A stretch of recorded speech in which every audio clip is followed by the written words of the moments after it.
L'école de journalisme a été créée en 2004, donc c'était une période évidemment d'immenses changements, puisqu'on accueillait l'ère du numérique dans les médias.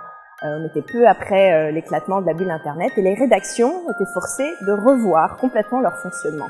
Et l'école de journalisme a été créée au milieu de ces changements-là, avec vraiment deux objectifs. D'une part, former des gens capables de réfléchir, capables de comprendre le monde dans ses nuances, capables de le raconter dans sa complexité, et d'autre part, capables de repenser leur métier et de préparer l'avenir dans le journalisme. On retrouve tout de suite notre envoyée spéciale Emma Chala. Vous êtes au pavillon d'Armenonville, dans le 16e arrondissement de Paris, là où Marine Le Pen organise la première partie de cette soirée électorale. L'ambiance ici, c'est surtout l'attente des résultats de 20h. La pédagogie à l'école de journalisme, c'est 3 couches. La première couche, c'est de la culture générale pour comprendre les enjeux du monde, de l'actualité, des différentes informations sanitaires, internationales et autres.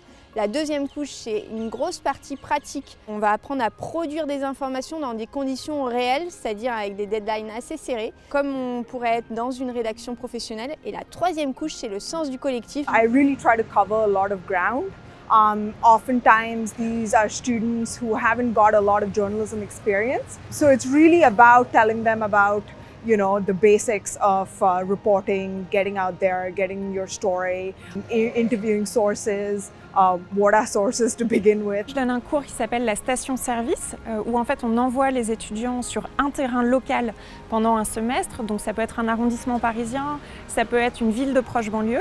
Et puis on se retrouve une matinée, 3 heures par semaine en fait, pour le moment de la station-service. C'est le moment où on recharge les batteries en quelque sorte. On réfléchit ensemble à des idées de sujets, ils proposent des idées, on travaille sur leur reportage, sur les difficultés qu'ils peuvent avoir. J'ai été envoyé en Ukraine 2 jours après le début de la guerre et j'ai gagné des années et des années d'expérience, je pense, en un mois, parce que je suis resté au total 1 mois. Et je me suis rendu compte que le journalisme, c'était quelque chose C'était un métier d'adaptabilité et c'est peut-être ce que j'en retiens le plus et c'est quelque chose que j'avais très bien appris à l'école de journalisme. Il y avait tellement d'astuces très concrètes sur comment on raconte une histoire. Ça m'a ouvert les yeux sur comment on fait un bon sujet de journalisme, comment on fait pour intéresser les gens, comment on fait pour garder les gens et comment on fait surtout pour rendre son sujet non plus intéressant mais important. En première année, je me rappelle que personne dort. On n'a pas de vie. Mais de l'autre côté, on est très vite autonome. On s'est monté, on utilise tous les logiciels de montage, que ce soit radio, vidéo. On écrit, on utilise les réseaux sociaux. Donc cette charge de travail fait qu'on prend confiance en soi et arrivé en rédaction, on peut être force de proposition, on peut proposer des sujets, on peut travailler en fait normalement, quoi. C'est ça souvent qui est impressionnant avec les étudiants, c'est qu'ils bossent beaucoup.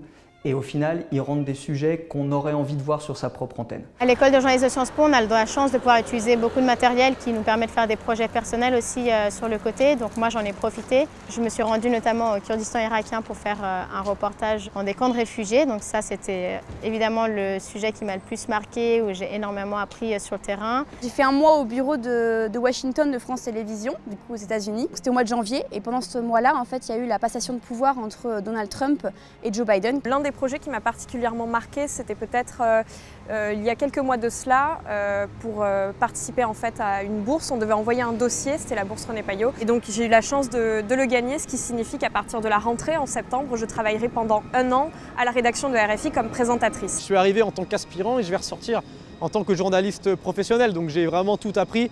J'ai appris une rigueur, j'ai appris une concentration, une méthode et puis j'ai aussi appris à travailler avec des autres. J'ai grandi en tant que journaliste et surtout en tant qu'homme et ça c'est pour moi une force incroyable quand une école nous fait grandir à ce point-là. Sciences Po m'a apporté déjà un carnet d'adresses considérable, des contacts dans le monde du journalisme, des futurs employeurs ou des futurs collègues. Et Sciences Po m'a aussi apporté l'aspect international en fait. En fait, si j'avais pas fait Sciences Po, je pense que je me serais vraiment cantonnée à du journalisme franco-français et c'est pas ce qui m'intéresse. Et ça m'a vraiment ouverte sur l'international. On est tous les intervenants dans cette école, les encadrants, la direction de l'école de journalisme, des journalistes. C'est-à-dire qu'on connaît leurs difficultés, on connaît les rédactions et on sait aussi les accompagner, les orienter, leur présenter des recruteurs. Mon rêve pour les étudiants de l'école de journalisme et pour ces futurs journalistes qu'on accompagne aujourd'hui, c'est qu'ils puissent déployer dans les années à venir au maximum leur créativité pour être un vecteur d'un renouveau du journalisme et d'une réimagination finalement quotidienne de ce métier dont on a besoin et dont notre société ne peut se passer.